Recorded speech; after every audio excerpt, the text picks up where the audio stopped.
Hey everybody, my name is Suk. Welcome to Lead Guitar Workshop. Today I want to talk about some informal but some music theory. I want to talk about some basic ideas we just really need to know as guitar players and as musicians. And that's actually the first lesson right there, is whenever you put a guitar in your lap, you have two worlds coming at you. One is the music language. Notes, chords, harmony, rhythms, all of the stuff involved with the language of the music. And then second to that is the instrument, right? That's the guitar, piano, saxophone, whatever your instrument is. Knowing the language is essential to understanding what you're trying to do on your instrument. The language is fixed, it's small, smaller than you think. A lot of the theory comes from what we can do with the language, but the rules are kind of like a game of chess. There's so many, there's fixed, and then we go from there. The second thing I want to talk about is in music, the three main elements: melody, harmony, and rhythm. Those three things make up anything you'll ever do in music, and it makes it easier to kind of focus on that when you're looking for them. So melody are the notes, right? We have any single notes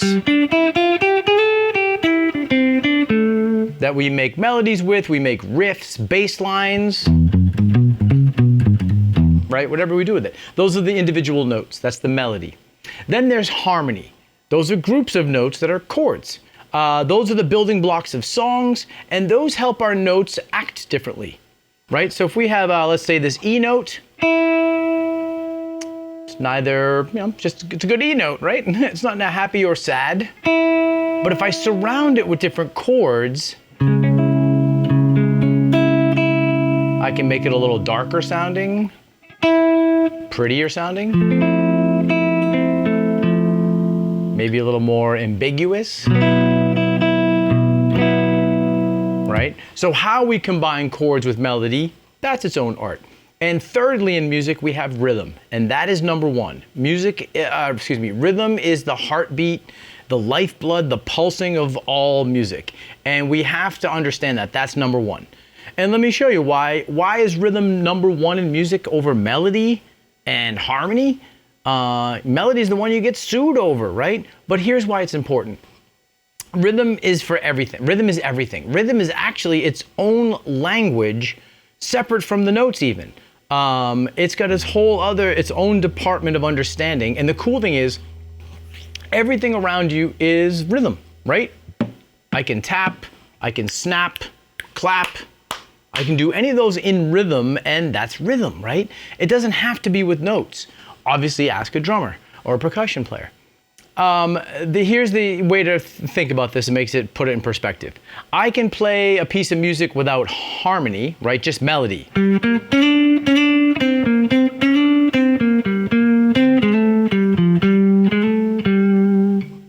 I could play music that's just harmony and not necessarily anything melodic.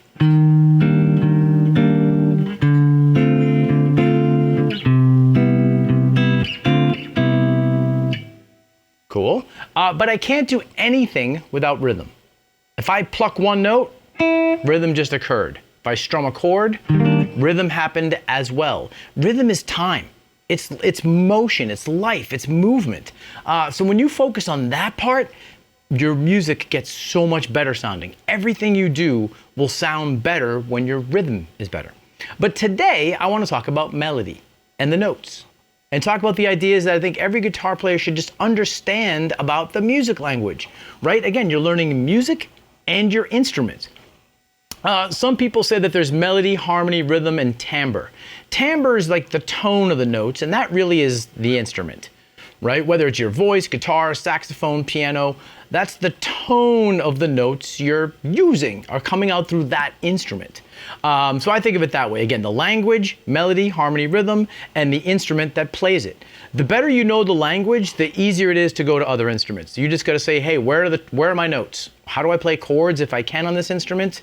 And rhythm is omnipresent in everything you do. It's your heartbeat. It's the pace you walk down the street. Everything is rhythm. All right, so getting back to our notes, and actually before I get into the notes for a second, I want to clear up a few things that I see a lot that I think is confusing. Was to me, and I think it's to a lot of people. The idea of music theory in its different lenses. There's theory in terms of as of a practice. There's a practice of music that's commonplace, and that's the theory of it. Then there's theory as in theoretical. A lot of the question marks, unanswered things are in that side of music theory. Music theory in the former part is a fixed language. For instance, the first lesson today in melody, there are only 12 notes. That's it. Only 12 notes that make up our music language and make up everything you've ever heard, asterisk, mostly within anything in the organized Western tonal system. There's only 12 notes we deal with. That's less than most sports teams have on their active roster, right, for the team. It's fixed. It hasn't changed in hundreds of years. So once we know the notes, it's a truth. I call those musical truths. Another part of thing that's confusing for people is that reading music has something to do with understanding music, and there are two different skill sets. Reading music is just that. You're translating it off of a page. You don't have to be able to read music to understand what's happening with keys or to know all the names of the notes in a chord or a scale. That knowledge is separate from the ability to read it.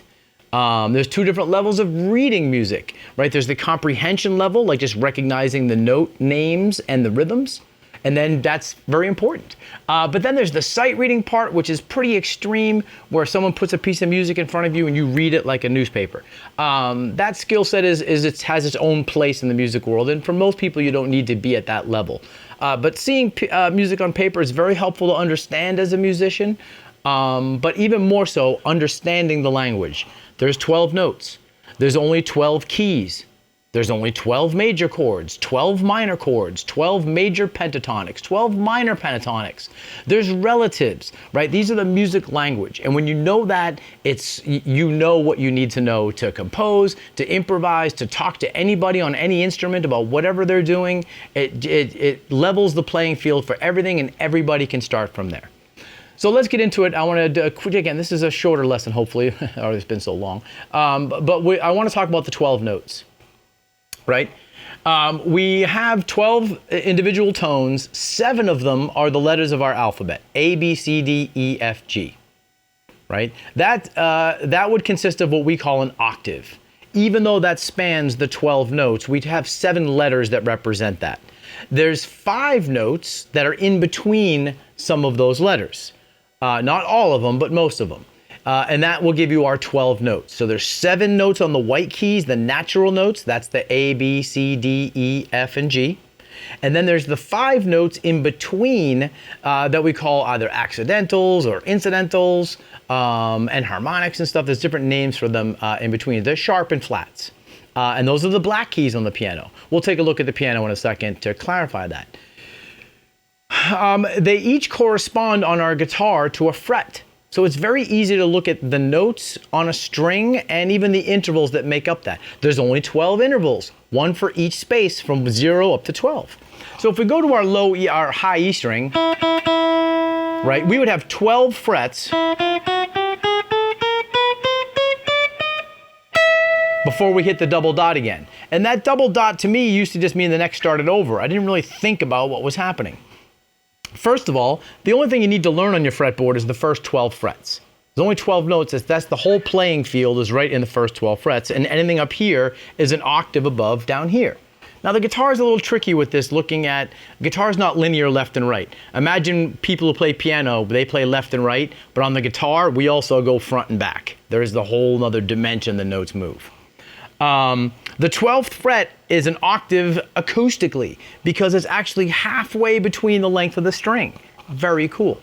So for each letter, there's a space in between, except, here's another musical truth, between B and C and E and F. Those have no space between them on any instrument. That's the smallest gap we have, and that's called a half step. Every fret on a single string is considered a half step. So if you were to find the notes on a string, you can just know those 7 letters and the 2 places that there's half steps, B to C and E to F. So on the first string, if we had E, well, my music brain already the alarm went off, so F is the first fret. I can skip a fret to the third fret. That's a G. I'll skip 2 frets to the 5th fret for A. I'll skip 2 more frets to the 7th fret for B. Now my music brain is going, hey, wait a minute. Now B to C, right? That's the half step. Then we do a whole step to D, 2 frets, that's the 10th fret, and then 2 more frets to the 12th fret, which is E, and that's the full octave. So if you think about it, on any single string, each note is represented once. That means you have, on average, 6 of any given note between the first 12 frets. That does not mean 6 octaves, though. Some of them are unison and some of them are octaves, and we'll talk about that in a separate situation. But with that knowledge, you could find any note on a single string using that, and you should start thinking about that because your notes don't move as long as you're not doing alternate tunings from there. One last note before we go to the piano is where middle C is. This used to confuse me, but the guitar is a transposing instrument. It's transposed on paper by an octave. But here's an easy way to think about it. If you play your old school C chord, one of my students used to call these chords, back in the old country, these chords. People call them the cowboy chords, whatever. These are just open position chords. On the C chord, the low C that's on the 3rd fret of the A string, that is where we read middle C. Now, if you ever see a music staff, there's 2 staffs, and there's 1 note in between called middle C. I'm not worried about the reading part of this. This is just for reference for those of you who do know middle C. But in sound, in pitch, middle C is actually under the 1st finger on the 1st fret of the B string. B to C, right? Half step. That's middle C right there. And on most guitars, we actually have 5 of this exact same note. We have one here on the 1st fret. We have one on the 5th fret of the G string. We have one on the 10th fret of the D string, on the 15th fret of the A string, and way up top here on the E string. Now, people say that this sounds different. That's the timbre. So a short, thick string will sound a little more woofier. As you get thinner, it gets a little more Fran Drescher. It gets a little brighter.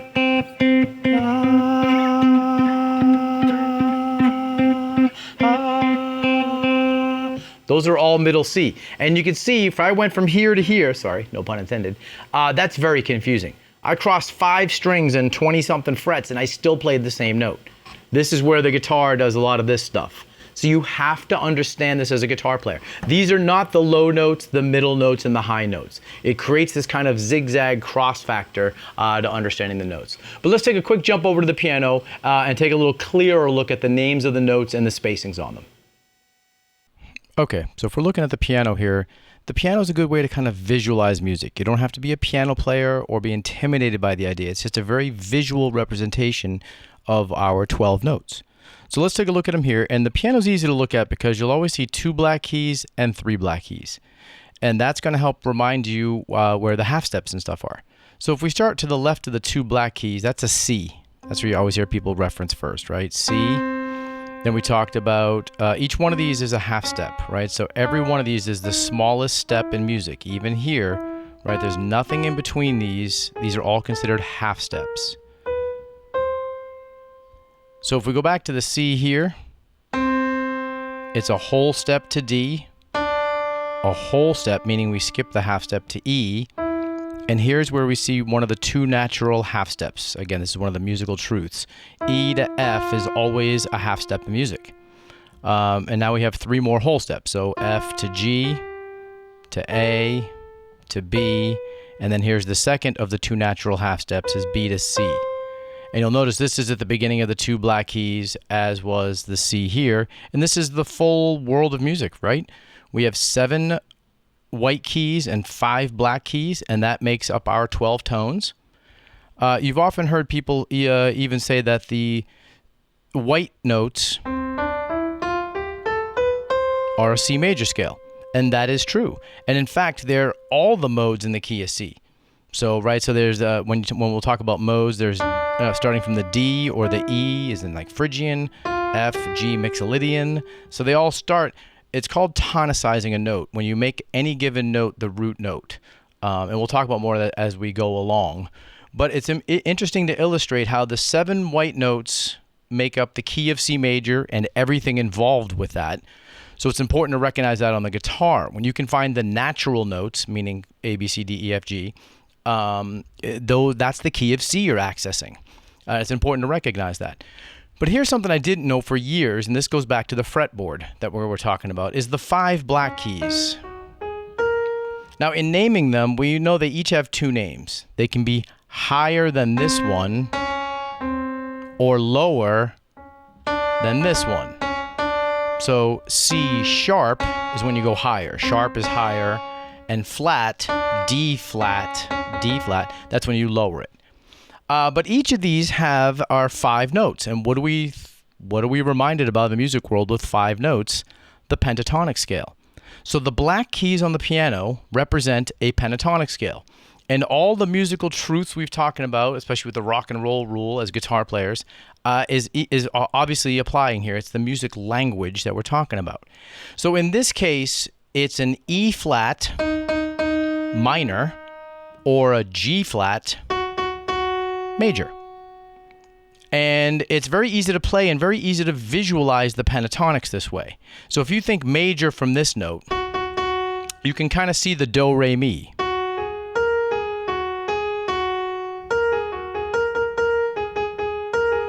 Right? And it's 1, 2, 3, and then this is the 4th and 5th notes of the scale. In the degrees, you would consider this 1, 2, 3, 5, and 6. And it leaves a very light sound. And here's the 3 notes for the chord, the G major chord.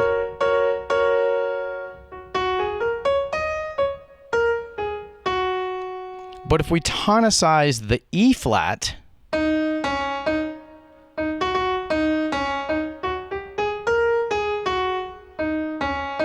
right? That's now the relative minor. That's the minor pentatonic. So it's kind of fun if you have access to a keyboard, you're not really sure how to play on it. You could loop something in C major and use all the white keys to improvise. Or you could play something in E flat minor or G flat major and use the pentatonic scale this way. Of course, there's pentatonics in all the keys and everything. This is, again, the entire world of music, right, is right here. There's 12 notes. Everything you've ever heard, dealt with, thought about, wondered about, what is the name of what scale, what chord, it's all within the 12 notes. And that's why it's so vital to understand how small that is and how beneficial it is when you start to think the notes. So let's go back to the guitar and explore a little deeper over there. All right, so I wanted to share this one thing that I found so fascinating about the notes in the guitar. The 7 notes, the 7 natural notes, A, B, C, D, E, F, G, those are the white keys on the piano, as we were just talking about. Those make up the C major scale. And we talked about the 5 black keys making up a pentatonic scale. I thought this is very cool. I knew the white key thing for a long time, and that, again, anything in the key of C is represented by those white keys. And if you navigate the natural notes on the guitar, you're navigating in that key of C. So you should think about that. Remember that. It's not just the natural notes, it's the key of C. But when I found out the pentatonic notes were the black notes, I thought that was so cool how they kind of all fit together, right? A C major 7-note scale and a 5-note G flat major scale make up our 12 notes. So years ago, when I was teaching, one of my students asked in class, they said, "Hey, Suk, why has anyone ever made the fretboard black and white like the piano to match the piano keys?" I was like, "Oh my gosh, man, that is an amazing idea." So I went to my guitar tech and I was like, "Man, do you happen to have an extra broken guitar neck?" He said, "Here you go." Excellent. So I sat down on my lunch break, I took out my Sharpie, and I knew all the notes, just I had known them. So I just drew 6 lines for the strings and started filling in with my black Sharpie where all the black notes were. And I came up with this. And I laughed when I saw this. I was like, man, what a mess. I jokingly told one of my students, I said, it looks like the piano threw up all over the guitar, right? What a mess. It looks so confusing at first.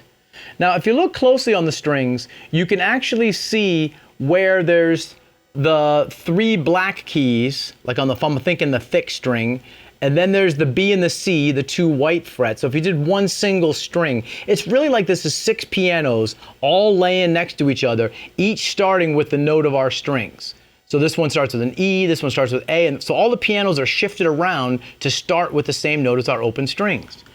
But if you look closely, what did we know about the black keys in music? They're a G flat major or an E flat minor pentatonic. Once I thought about that for a second, I laughed because when you look at this, then you see it. So right here at the 12th fret, if I put my first finger on the E flat and the pinky on the G, what is that? That's pattern 1 of the pentatonics. Right behind it, pattern 5, pattern 4, pattern 3, and down here on G flat, pattern 2. Here's like what people call the king box, or for this key. This is what it is, right? The black notes are E flat minor and G flat major pentatonic.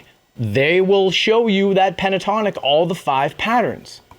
That's how it looks, right? We took the notes and put them on here, and this is what we consider our 5 patterns. I laughed so hard once I saw it, because then you see exactly what it is.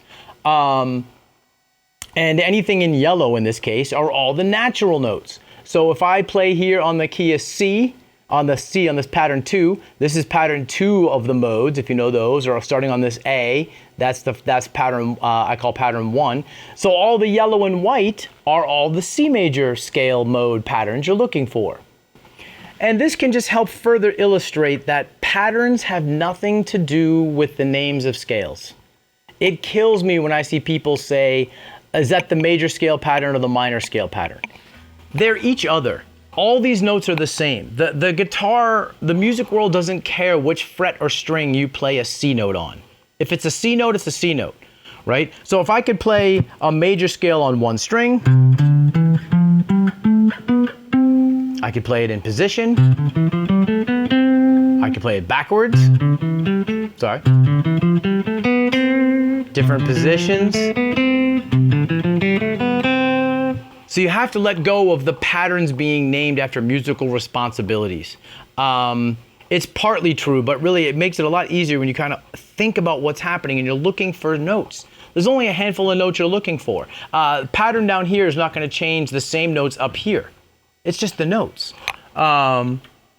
So the 12 notes, these are our melodies. This is what we talked about today that's so essential to understand.